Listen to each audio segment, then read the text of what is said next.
성경 말씀은 창세기 2장 25절, 교재에 있는 대로 창세기 3장 6절 7절입니다. 인간이 느끼는 감정 가운데 수치심은 우리에게 일평생 부정적인 영향을 미치는 파괴적인 감정이라고 할 수 있습니다. 수치심은 우리 인간 내면에 뿌리 깊게 자리 잡고 있는 감정으로 우리의 인생에 일평생 여러 가지 나쁜 영향을 끼칩니다.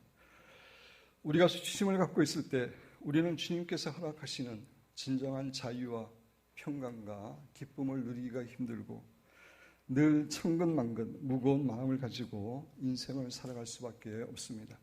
그런 관점에서 내적 치유에서 수치심을 치유하는 것은 너무나 중요한 일입니다.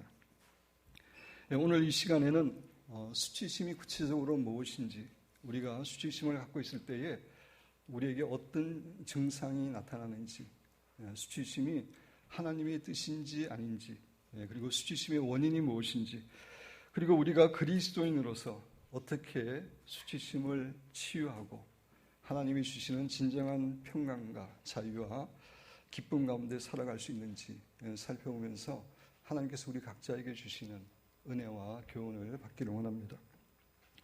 여러분 교재 보시면 수치심의 정의, 수치심에 대한 정의는 조금씩 다를 수 있는데 제가 가장 일반적인 정의를 여러분 교재에 실었습니다. 제가 읽으면서 설명드립니다. 일반적으로 수치심이라고 하는 것은 자기 자신에 대해 부끄러움을 느끼는 감정입니다. 자기 자신에 대해서, 자기의 존재에 대해서 부끄러움을 느끼는 감정, 이것이 수치심입니다.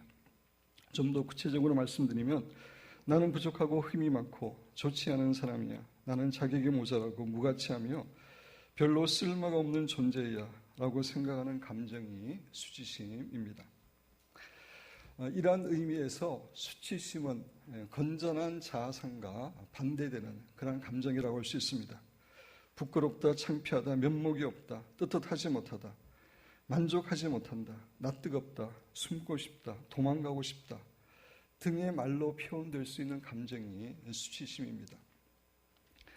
본래 수치심이라고 하는 단어는 덥다, 영어로 이야기하면 커버, 덥다라고 하는 말에서 나왔습니다. 자기 자신에 대해서 부끄러워하기 때문에, 떳떳하지 못하다고 생각하기 때문에 자기의 얼굴을 손으로 덮고 가리고 도망가는 그런 모습을 연상케 하는 그러한 단어라고 할 수 있습니다. 우리가 자기 자신에 대해서 부끄러움을 느끼는 이유가 여러 가지가 있습니다. 첫째는 자기 자신의 모습이, 그것이 자기 자신의 외모가 되었든 능력이 되었든 재산이 되었든 학력이나 가정병이 되었든 간에 자기의 모습이 어떤 기준에 미치지 못한다고 생각하기 때문에 수치심을 가질 수 있습니다. 두 번째로는 지금까지 자신이 했던 바람직하지 못한 행동들이나 죄 때문에 수치심을 가질 수 있습니다. 세 번째로는 자신에게 심각한 피해를 끼친 부끄러운 사건들이나 일 때문에 자신에 대해 수치심을 느낄 수 있습니다. 원인이 어떻든 간에 자기 자신에 대해서, 자기 존재에 대해서 부끄러워하는 것, 그것이 수치심입니다. 이런 의미에서 수치심은 죄책감과 조금 다릅니다. 죄책감이라고 하는 것은 우리가 어떤 나쁜 행동을 했을 때, 죄를 범했을 때 그 행동에 대해서 부끄러움을 느끼는 것이라고 한다면, 수치심이라고 하는 것은 자기 자신에 대하여, 자기의 본질에 대하여, 존재에 대하여 부끄러움을 느끼는 것입니다. 동양의 문화는 일반적으로 수치 문화이기 때문에 동양 사람들은 서양 사람들에 비해서 상대적으로 수치감을 많이 느낍니다. 반면에 서양 사람들은, 서양 문화는 제 문화이기 때문에 상대적으로 수치감보다 제의식을 많이 갖고 살아갑니다. 예를 들어 설명드리면, 거짓말을 했을 때 서양 사람들은 나는 거짓말이라고 하는 잘못된 행동을 했어 라고 하면서 자신의 행동에 대해서 부끄러워합니다. 반면에 동양 사람들은 거짓말한 거에 대해서 나는 거짓말장이야, 나는 거짓말해서 나빠 라고 하는 수치심을 느끼는 경향이 있습니다. 이렇게 수치심은 우리가 한 행동이 아니라 우리 존재 자체에 대해서 부끄러움을 느끼는 것이기 때문에 우리의 인생에 훨씬 더 심각한 부정적인 영향을 끼치게 됩니다. 두 번째, 수치심의 증상. 수치심은 무엇보다 여러 가지 관계에서 부정적인 영향을 끼칩니다. 첫째로 하나님과의 관계에서 부정적인 영향을 끼칩니다. 수치심을 갖고 있으면 자기가 뭔가 부족하고 떳떳하지 못하다고 생각하고 있기 때문에 하나님께서도 자신을 좋아하지 않을 것이라고 생각합니다. 그래서 하나님 앞에 담대히 나아가 하나님과 친밀한 교제를 하는데 어려움을 느낍니다. 하나님 앞에 나아가더라도 자기의 부족한 모습을 감추고 가리기 위해서 여러 가지 가면을 쓰고 하나님 앞에 나아갑니다. 그래서 하나님과 정직하고 친밀한 교제가 이루어지지 않습니다. 나아가 수치심이 심할 경우 자신은 하나님의 축복을 받을 수 없는 존재다. 자신은 하나님께 마땅히 벌을 받아야 될 존재다라고까지 생각할 수 있게 됩니다. 이렇게 수치심은 우리로 하여금 하나님으로부터 멀어지게 하고 도망하게 하는 것입니다. 우리 신자의 가장 간절한 소원은 하나님과 입을 맞추는 듯한 그런 친밀한 교제를 하는 가운데 마음과 목숨과 생명을 다하여 하나님을 사랑하고 또 하나님의 뜨거운 사랑을 누리는 그러한 관계입니다. 그런데 우리에게 수치심이 있을 때 이런 하나님과의 관계를 가질 수 없습니다. 이런 의미에서 수치심은 반드시 치유받아야 될 그런 감정입니다. 두 번째, 자기 자신과의 관계에서도 부정적인 영향을 끼칩니다. 수치심은 그 사람의 인격이나 성품이나 태도에 전반적으로 부정적인 영향을 끼칩니다. 오늘 중요한 얘기는 뒷부분에 나오기 때문에 여기 있는 내용을 우리 그냥 쭉 빠른 속도로 읽으시는데 여러분들이 내용을 생각하면서 제가 설명하지 않습니다. 이 부분에 대해서는 내용을 생각하면서 어떤 영향을 미치는지 읽어보도록 하겠습니다. 자신을 비하하고 싫어하게 되고 심하면 자신을 저주하게 됩니다. 살아있는 것 자체가 미안한 생각이 듭니다. 자신은 기준치보다 모자라는 슬픔과 근심과 우울증을 가지게 됩니다. 자기 자신 안에 있는 좋은 점까지도 받아들이지 못하고 자신을 이유 성인으로 간주합니다. 두려움 때문에 다른 사람들 심하게 부러워하거나 심하면 자기 인정받기 위해 지나치게 일에 열심을 내기도 합니다. 완복주의를 추구합니다. 여러 가지 중독에 빠지기 쉽습니다. 사실 수치심은 모든 중독, 일 중독, 마약이나 알코올 중독, 성중독, 애정 중독, 수치심이 강한 사람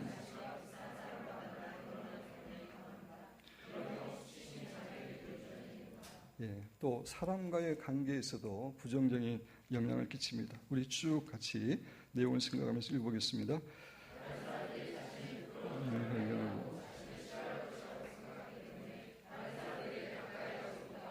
다른 사람과 단절되어 지내기도 합니다. 다른 사람과 사귀가도 가까워지려고 하면 관계를 단절합니다. 자신의 부끄러움이 발견되어 버림없는 것에 대한 두려움 때문입니다. 자기의 실제의 모습을 감추고 마치 다른 사람처럼 가면을 쓰고 행동합니다. 대단한 사람인 것처럼 거만하게 행동하거나 헛소리를 부리고 다른 사람과 자신을 계속 비교하는 경향이 있고 자신보다 훌륭하고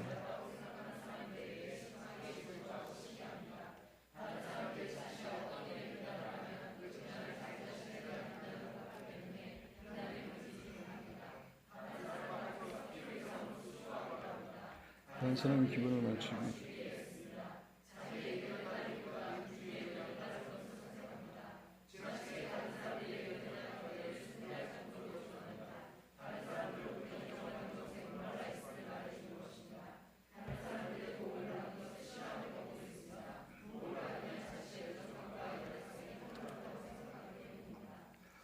이렇게 하나님 관계 또 다른 사람의 관계, 자기 자신의 관계에서 수치심은 부정적 영향을 끼칩니다. 큰 세 번째로 우리 그리스도인이 수치심을 가지고 사는 것은 하나님의 뜻이 아닙니다. 본래 에덴 동산에는 수치심이라는 것이 없었습니다. 아담과 하와가 죄를 짓기 전에 그들에게는 수치심이 전혀 없었습니다. 창세기 2장 25절 같이 읽겠습니다. 아담과 그 안에 벌거벗은 상태에 있었지만 서로에 대해서 부끄러운 점이나 수치심이 전혀 없었습니다. 서로 사랑하고 교제하고 세워주는 그러한 관계였습니다. 하나님과의 관계도 마찬가지입니다. 하나님 앞에서도 수치심이 전혀 없어서 언제든지 하나님 앞에 나아가 하나님과 친밀한 교제를 나누고 대화를 하고 하나님을 사랑하고 섬기는 그렇게 삶을 살았습니다. 그런데 아담과 하와가 죄를 지음으로 이 세상에 수치심이 들어오게 된 겁니다. 창세기 3장 6절 7절 우리 같이 읽겠습니다.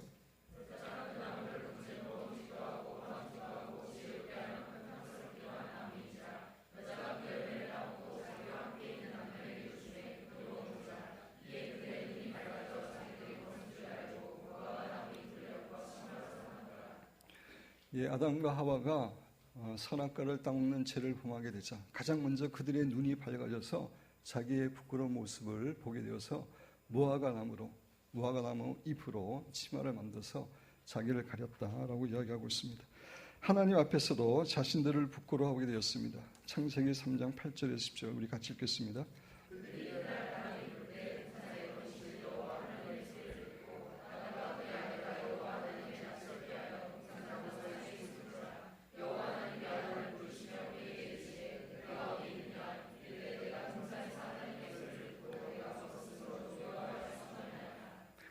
아담과 하와는 자신들의 범죄로 인해서 수치심을 느끼게 되었고 그것을 통해서 하나님과의 관계, 다른 사람과의 관계, 자신과의 관계를 파괴하고 만 것입니다.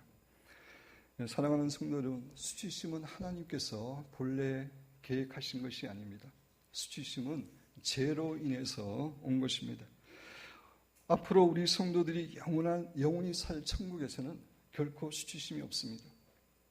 천국에는 죽음과 슬픔과 눈물과 고통과 질병과 이러한 것들이 없을 뿐만 아니라 수치심도 없는 곳입니다. 우리는 천국에서 우리 자신에 대해서 100% 만족하고 감사하는 그러한 삶을 살아갈 것입니다. 하나님께서는 수치심을 가지게 된, 죄로 인해서 수치심을 가지게 된 우리의 수치심을 해결해 주시기 위해서 예수님으로 하여금 십자가를 지게 하셨습니다. 예수님께서 십자가상에서 정말 말할 수 없는 고통 가운데 정말 엄청난 수치를 당하시면서 돌아가신 이유는 우리의 죄뿐만 아니라 우리의 죄로 인한 수치심에서 우리를 치료하시기 위함이었습니다. 예수님께서는 십자가를 지시기 전에 로마 병사들에게 정말 말할 수 없는 조롱과 수치를 당하셨습니다. 최근에 제가 이 부분에 설명했기 때문에 성경만 우리 같이 한번 읽어보겠습니다. 마태복음 27장 28절에서 30절 우리 같이 읽겠습니다.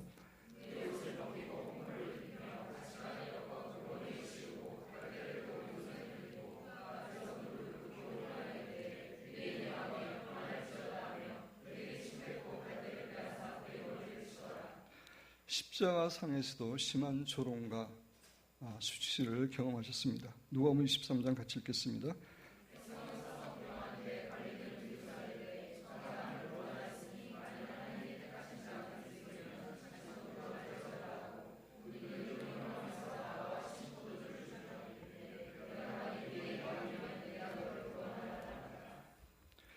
그리고 예수님께서는 정말 수많은 사람들 앞에서 거의 벌거벗은 모습으로 오랫동안 십자가에 달리셨습니다. 그 자체가 예수님께는 엄청난 수치였습니다. 예수님께서는 왜 십자가상에서 이렇게 수치와 조롱 가운데 조롱을 받으시면서 돌아가셨습니까? 그것은 우리의 수치심을 제거하기 위함이라고 성경은 이야기하고 있습니다. 이사야 53장 5절 6절 그가 예수님이죠. 예수님에 대한 예언의 말씀입니다. 그가 찔림은 우리의 허물 때문이요 그가 상함은 우리의 죄악 때문이라. 그가 징계를 받음으로 우리는 평화를 누리고 그가 채찍에 맞음으로 우리는 나음을 받았도다. 예수님께서 십자가에 돌아가신 이유를 세 가지로 이야기하고 있습니다. 전인적인 구원입니다. 우리의 죄를 용서하는 것뿐만 아니라 우리의 마음에 평화를 주고 우리의 마음을 치유하고 또 육체의 질병을 치료하기 위한 전인적인 구원입니다. 6절에 보면 우리는 다 양 같아서 그릇 행하여 각기 제 길로 갔거늘 여호와께서는 우리 모두의 죄악을 그에게 담당시키셨도다. 죄악이라는 말이 히브리어로 아본이라는 말이라고 했습니다. 죄만 의미하는 것이 아니라 죄와 죄로 인한 벌까지 다 지셨음을 성경은 우리에게 증거해주고 있습니다. 주님께서 십자가에서 고통스럽게 수치심을 당하고 돌아가신 이유는 우리의 수치심을 제거하기 위함입니다. 그래서 최근에 데릭 프린스 목사님이 말씀하신 최대의 막교환, 예수님이 십자가를 지심으로 예수님께 있는 모든 것들이 우리에 오게 되고 우리의 것들이 예수님께 가게 된 최대의 막교환에 대해 설명했는데 8가지 우리 같이 내용을 생각하면서 읽어보겠습니다. 예수님이 징벌을 받으심으로 우리가 용서받았다. 예수님이 상처를 받으심으로 우리가 치유받았다.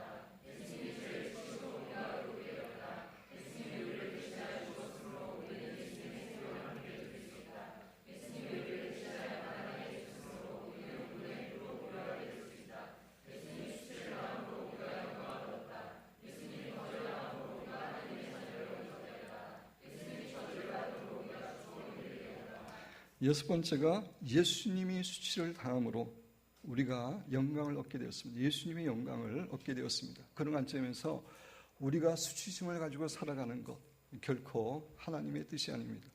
예수님이 그것을 제거하기 위해서 십자가를 지셨기 때문입니다. 수치심의 원인들, 지금부터는 우리들이 왜 수치심을 가지고 살게 되었는지 그 원인들에 대해서 간단하게 살펴보기를 원합니다. 첫째로 원죄, 죄성의 유전으로 인해 로마서 5장 19절 같이 읽겠습니다. 한 사람이 순종하지 아니함으로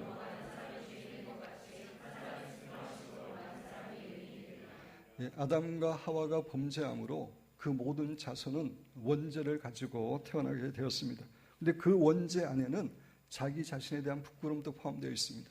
그래서 모든 사람은 태어나게 되면 정도의 차이는 있지만 태어나게 되면 살아가면서 자기 자신에 대해서 수치감을 느끼게 됩니다. 두 번째, 부모의 잘못된 태도나 잘못된 교육을 통해서 우리가 수치심을 가지고 있을 수 있는데 이것도 뒷부분이 중요하기 때문에 우리 빠른 속도로 한번 읽어보겠습니다.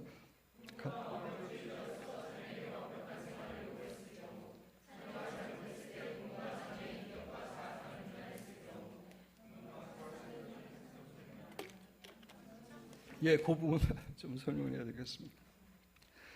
우리 자녀가 잘못했을 때 자녀의 잘못된 부분에 대해서만 이야기하고 꾸중해야 되는데 우리가 그죠? 쉽게 자녀의 자아상이나 인격을 공격하는 그런 말들을 많이 합니다. 그래서 자녀들이 그런 말을 듣다 보면은 자기에 대해 수치심을 갖게 되는 겁니다.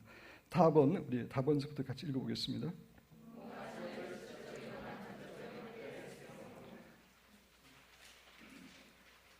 계속 읽어주시기 바랍니다.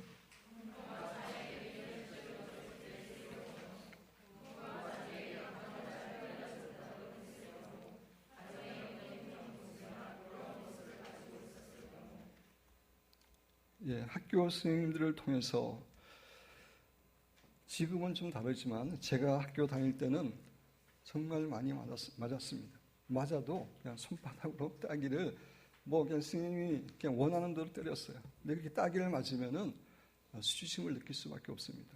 그 학교에서의 잘못된 교육이나 선생님들의 태도 때문에 수치심을 가질 수 있습니다. 네 번째, 또래 그룹으로 인해서 또래 친구들한테 실망의 조롱을 받거나 왕따를 당하거나 수치심을 가질 수 있게 됩니다.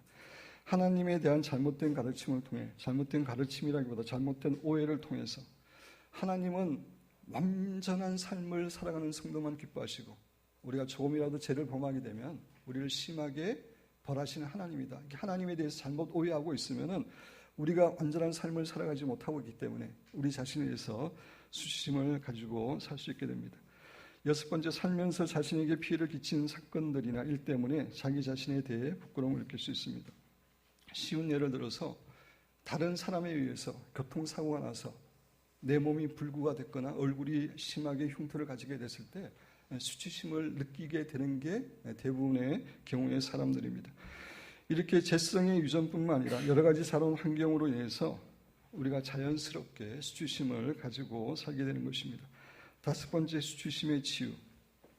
우리에게 중요한 것은 우리가 어떻게 해서 수치심을 가지게 되었는가라고 하는 이것보다 중요한 것은 우리가 수치심에서 치유되고 진정한 자유와 평강과 기쁨 가운데 살아가는 것, 그것이 중요합니다. 신약 성경을 읽어보면은 많은 신앙인들이 자신들의 수치심에서 해방되어서 진정한 평강과 기쁨과 자유 가운데 살아갔던 것을 볼 수가 있습니다. 먼저 수가성 여인이 바로 그런 사람이었습니다. 이 여인은 과거에 남편이 5명 있었고 지금 살고 있는 남자도 정식 결혼에 살고 있는 남자가 아닙니다. 이 사람은 성적으로 문란한 사람이고 창녀 같은 사람이었습니다. 그래서 이 사람은 자기 자신에 대해서 수치심을 갖고 있었고 사람들을 만나기를 원치 않았습니다. 두려워했습니다. 그래서 12시에 팔레스타인에서 이스라엘에서 12시에는 정말 해가 쨍쨍 찌고 아무도 다니기를 싫어하는 그런 시간에 12시에 사람이 없는데 우물가에 나와야만 하는 그런 사람이었습니다.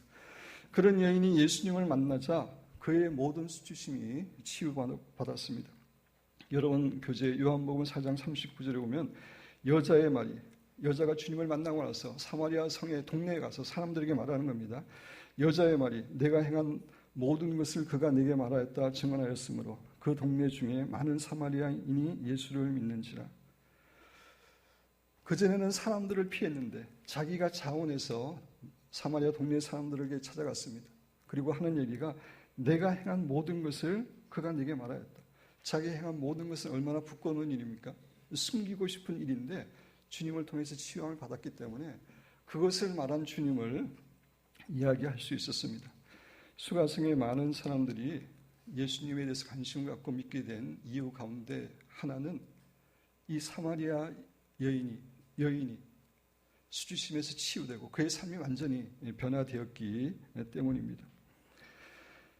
세리장이었던 삭개오도 자신에 대해서 수치심을 갖고 살았는데 주님을 만남으로 치유되었습니다. 7 귀신이 들렸던 막달라 마리아도, 예수님을 3번 풍요했던 베드로도, 또 예수님 믿기 전에 예수님 믿는 사람들을 핍박하고 죽였던 사도 바울도 자신의 그런 수치심을 치유함을 받았기 때문에 하나님 나라를 위해서 담대하게 쓰임받고 사역할 수 있었습니다. 사랑하는 성도 여러분, 하나님께서는 우리도 우리의 모든 수치심에서 치유되기를 원합니다. 그렇다면 우리가 어떻게 해야 수치심을 치료함을 받을 수 있겠습니까? 첫 번째 우리 한 목소리 읽어보겠습니다.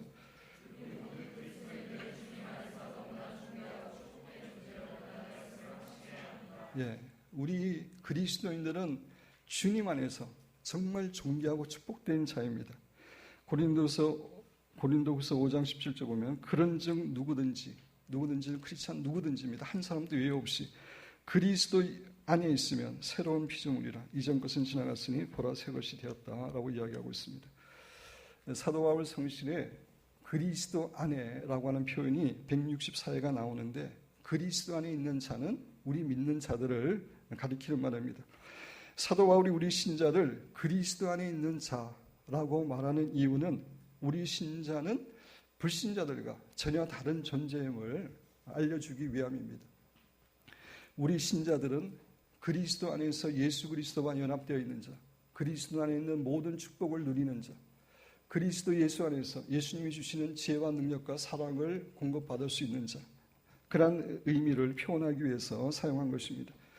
그렇습니다. 우리는 주님 안에 있기 때문에 우리는 그리스도 안에 있는 모든 축복을 누릴 수 있는 완전히 새로운 피조물이 된 것입니다. 이것이 우리 신자의 신분입니다. 또 요한복음 1장 12절 13절 우리 같이 한번 읽어보겠습니다. 영접하는 자, 곧 그 이름을 믿는 자들에게는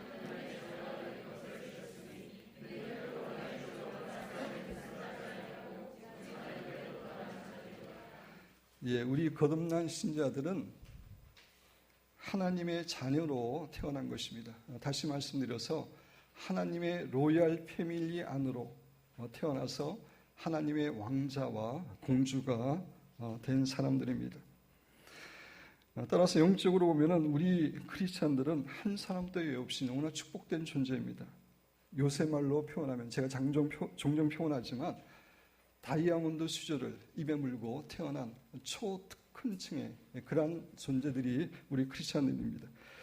우리가 그리스도 안에서 어떤 신분을 갖고 있는지 우리가 아는 내용이지만 빠른 속도로 한번 읽어보겠습니다. 제가 제목을 읽으면 여러분이 성경 구절을 읽으시기 바랍니다. 성도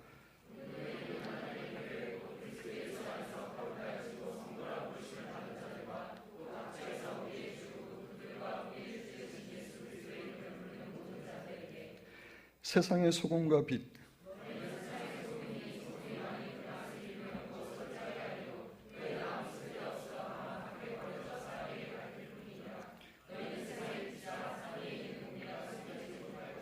하나님의 왕자와 공주.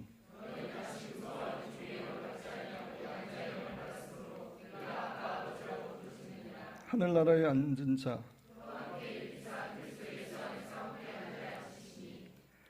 그리스도의 신부.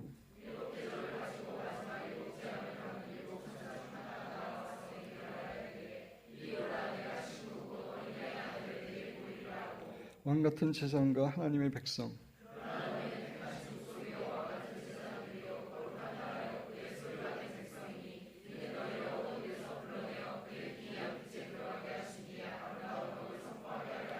그리스도의 친구.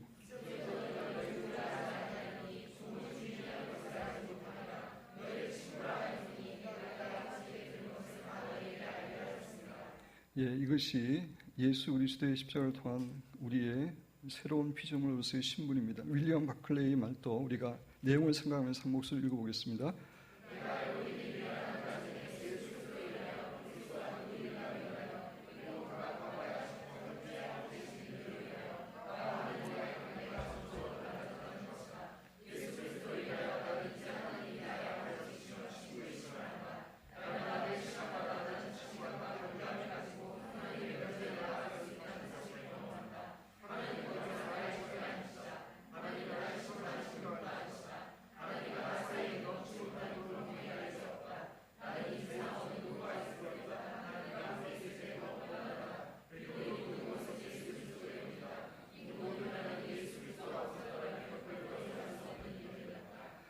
새로운 피조물 우리 그리스도인이 누리는 복에 대해서도 제가 제목을 읽으면 여러분 성경을 읽으시기 바랍니다. 성령님을 모신 자가 되었다.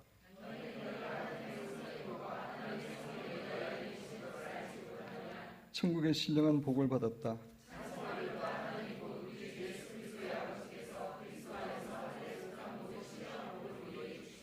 속량받고 의롭다 하심을 얻었다.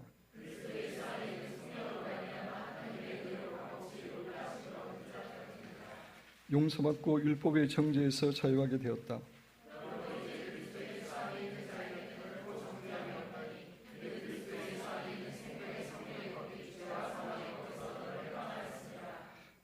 시간 관계상 나머지는 집에 가서 꼭 읽어보시기 바랍니다.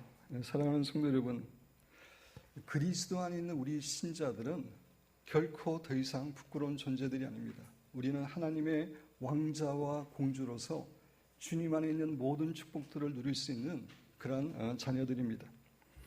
그런데 우리의 이 모든 축복은 우리의 행위가 아닌 하나님의 은혜와 예수 그리스도의 십자가를 믿는 믿음 때문에 얻게 된 것입니다. 에베소서 2장 8절 9절 같이 읽겠습니다.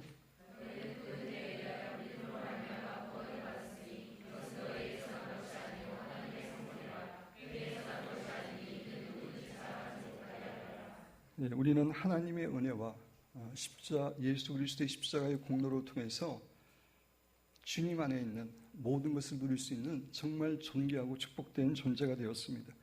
우리가 예수님에 대한 믿음만 버리지 않는 한 이것은 영원히 변함이 없는 우리의 신분입니다. 이 사실을 확신하는 가운데 모든 수치심에서 해방되고 진정한 평강과 자유와 기쁨을 누리시는 사랑하는 여러분과 제가 되기를 주님의 이름으로 축원드립니다. 두 번째 우리 같이 읽겠습니다.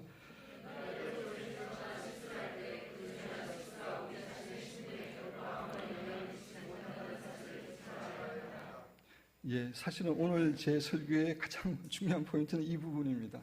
이 부분을 말씀드리기 위해서 지금까지 계속 왔는데 다시 한번 읽어보겠습니다.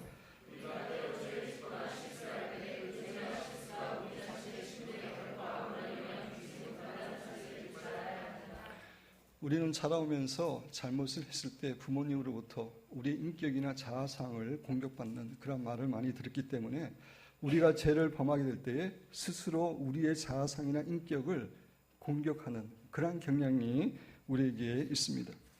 예를 들어서 내가 이런 죄를 범하다니 난 너무나 한심해. 정말 내가 부끄러워. 너는 너무나 나쁜 사람이야. 참 바보야. 등 자기의 정체성을 공격하는 그런 경향이 있습니다. 그런데 이러한 태도는 하나님께서 결코 기뻐하시는 것이 아닙니다. 하나님께서는 우리의 죄와 실수가 우리의 정체성에 영향을 끼치는 거 원치 않습니다. 약 18년 전에 우리 가족이 일본에 선교사로 가가지고 저희들이 이제 그 이후는 교토에 살았지만 처음에 갔을 때 구사츠라고 하는 교토에서 기차로 한 30분 정도 걸리는 곳에 살았습니다. 그곳에 처음 가가지고 이제 구사츠 교회 앞에 있는 작은 집에서 살았는데 좀 오래된 그런 집이고 1층과 2층으로 되어 있었습니다. 그리고 2층을 우리가 다 쓰는데 작은 집을 쓰는데 1층과 2층을 이렇게 막아주는 그런 문이 있었습니다. 근데 오래된 집이어서 그 문을 이렇게 완전히 잠그면은 도구가 없이는 그냥 손으로 열 수가 없습니다. 근데 우리가 일본에 붙인 짐이 아직까지 안 왔기 때문에 그거를 이제 열려면 선교사님한테 가서 도구를 빌려와야 되기 때문에 제가 이제 홍목사 원총이한테 그걸 닫지 않도록 좀 이렇게 이야기를 했습니다. 근데 어느 날 은총이가 실수로 그 문을 닫았습니다.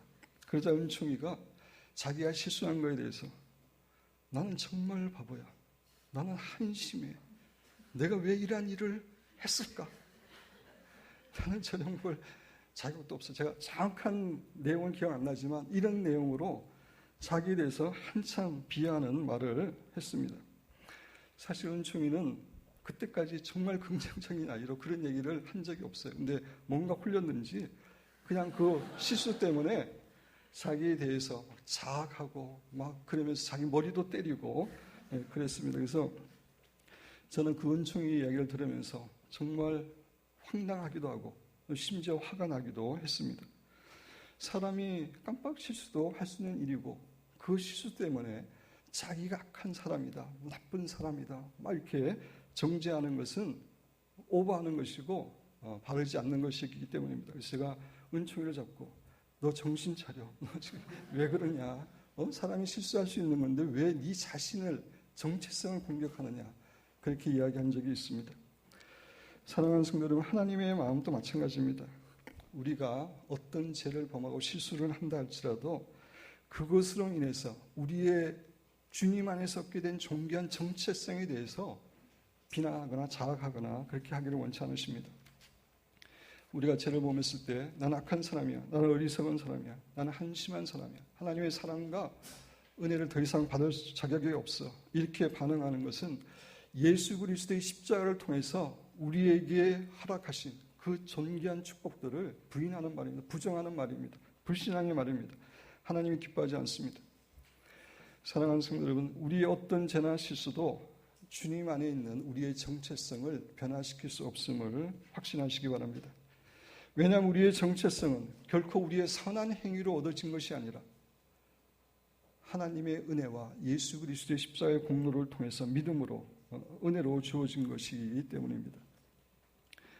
제가 지난 목요일날 새벽에서 일어나서 묵상을 하는데 보통 제가 집에서 이제 묵상하고 교회 나오는데 보통은 그 아가서와 요한계시록을 묵상하는데 좀 이제 수치심에 관한 설교가 좀 부담이 되어서 여기에 관한 책들을 읽으면서 하나님께 묵상했습니다. 그때 하나님이 저에게 그런 마음을 주셨습니다. 사랑하는 아들아, 네가 예수님을 믿고 나의 아들이 된 이후에 나는 너에 대해서 한 번도 부끄러운 적이 없다. 네가 때로 죄를 범하고 범죄하고 실수하고 그랬지만 나는 너에 대해서 부끄러운 적이 없다. 왜냐하면 너는 나의 아들 예수 그리스도의 존귀한 보혈을 통해서 하나님의 자녀가 되었기 때문이다.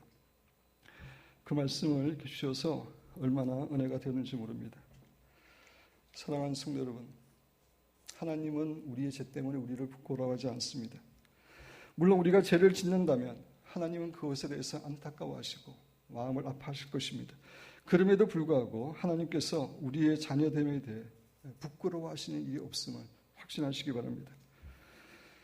여러분, 죄와 실수는 우리의 몸에 때가 묻은 겁니다. 때가 묻었다고 우리의 신분 자체가 변화되지 않습니다. 우리의 죄와 실수는 우리의 신분을 변화시킬 수 없습니다. 물론 죄와 행위에 대해서 하나님께 죄송스럽게 생각하고 그것에 대해서 회개해야 되지만 그것이 우리의 정체성에 대한 비난으로 발전하도록 해서는 안 됩니다. 제가 지난 주일 오후에 양재천을 산책하는데 이제 산책하면은 주님하고 대화하기도 하고 묵상하기도 하고 이제 보통 그러는데 지난 주일에는 이번 주일 설교에 대해서 갖고 이렇게 생각나게 하셨어요. 그러면서 지금 여러분에게 말씀하신 그 내용을 계속해서 산책하는데 생각나게 하셨어요. 너의 죄와 실수가 너의 정체성하고 관계없다. 너의 정체성은 예수 그리스도의 보혈을 통해서 얻어진 것이기 때문이다. 계속해서 말씀해 주시고 설교에 그것을 하라고 말씀하셔서 제가 말씀을 드리는 겁니다. 그래서 우리가 죄를 범했을 때 여러분 교재에 한번 읽어보겠습니다. 이렇게 기도하면 안 된다는 겁니다. 하나님 제가 또 죄를 지었습니다. 같이 읽겠습니다. 하나님 제가 또 죄를 지었습니다.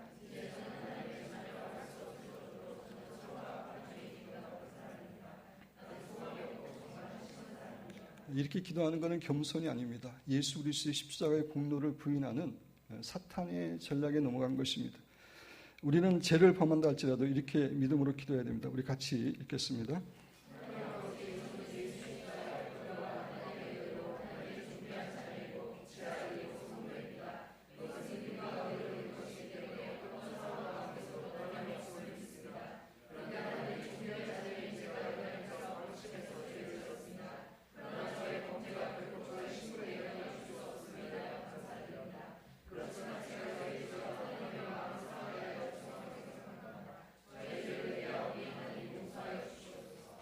우리의 죄와 실수와 우리의 정체성을 철저하게 우리는 분리해서 생각해야 됩니다.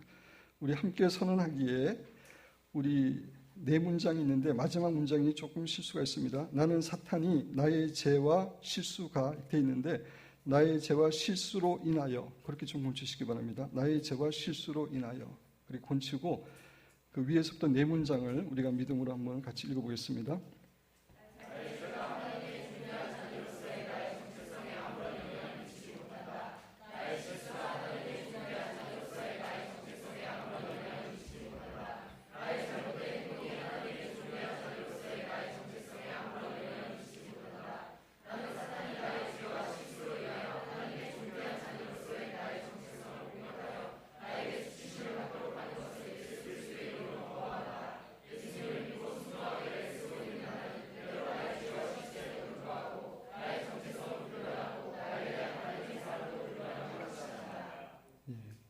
우리가 살아가면서 때를 죄를 범하고 실수할 수 있지만 그것이 우리의 정체성을 공격하도록 해서는 안 됩니다. 물론 이 말은 우리가 죄를 가볍게 생각하라는 말은 아닙니다. 정말 우리는 죄를 싫어하고 죄와 피 흘리기까지 싸워야 되지만 근데 연약해서 죄를 범했을 때에 그 죄에 대해서만 회개하지 그것이 우리의 가치를 자아상을 공격하도록 해서는 안 됩니다.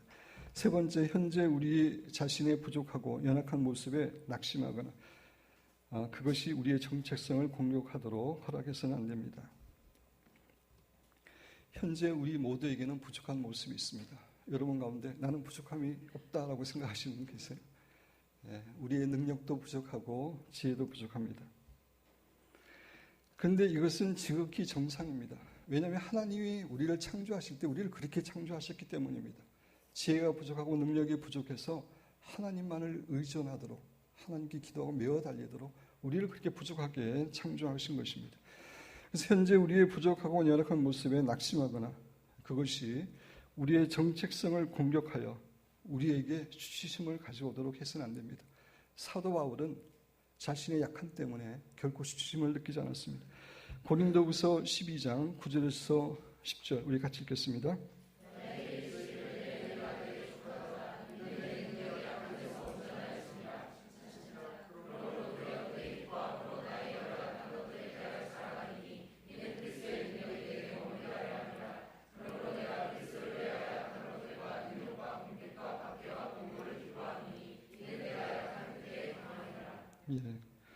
사도 바울은 자신의 약함 때문에 하나님께서 더 역사하시기 때문에 자기의 연약함을 자랑한다 그랬습니다.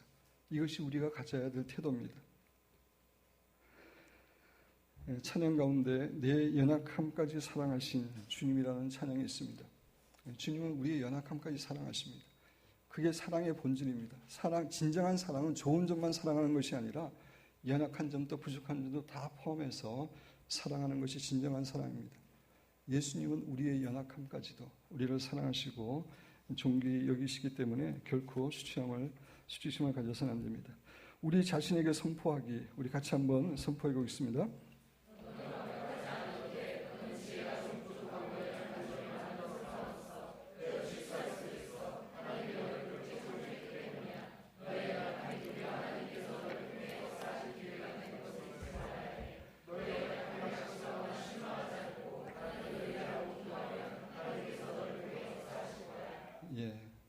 이 말은 주님 안에서 성장하는 것을 포기하라는 그런 말은 아닙니다. 완벽주의에 빠지지 말라는, 어차피 우리는 완벽주의의 신앙인이 될 수 없기 때문입니다. 네 번째, 우리에게 피해를 끼친 부끄러운 사건들이나 일들이나 어려운 환경도 우리에게 수치심을 가지시게 해서는 안 됩니다. 몇 주 전에 금요 기도회에서 우리는 이지선 자매의 간증을 들었습니다. 그 자매는 교통사고를 통해서 온몸이 망가지게 되었고 얼굴이 완전히 화상을 입게 되었습니다. 정말 보기 흉할 정도로 되었습니다. 그럼에도 불구하고 이 자매는 그런 자기의 모습에 대해서 부끄러워하지 않았습니다. 자신은 과거로 돌아가지를 원치 않는다. 지금 상태를 만족한다. 감사한다. 그렇게 말하는 것을 우리는 들었습니다. 우리에게 일어난 어떤 부끄러운 사건들이나 일들도 예수 그리스도 안에 있는 우리의 자아상을 공격할 수 없고 무너뜨릴 수 없습니다. 히브리서 10장 22절 우리 같이 읽겠습니다. 우리가 마음에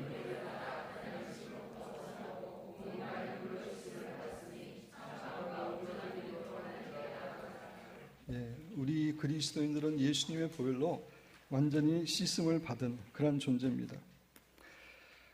제가 그 사역했던 웩 선교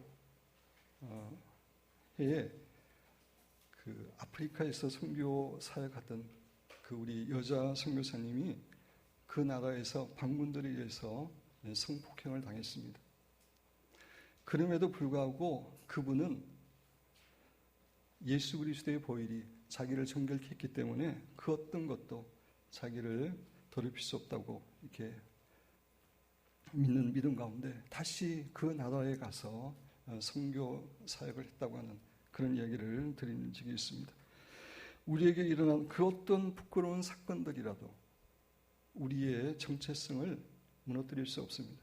앞으로 우리가 살아가면서 우리에게 어떤 부끄러운 일이 생길지 모르지만 그러나 그것들이 우리의 정체성을 무너뜨릴 수 없음을 사랑하는 여러분과 저는 기억해야 됩니다. 루이스 스메디즈인가요? 발음이 수치심과 은혜. 오늘 설교에 적합하기 때문에 제가 인용했습니다. 우리 같이 내용을 생각할 수 있는데 왼쪽 아래로 쭉 읽고 오른쪽 아래로 읽고 순서가 그렇게 됩니다. 우리 같이 읽겠습니다.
우리 묵상으로 기도하겠습니다.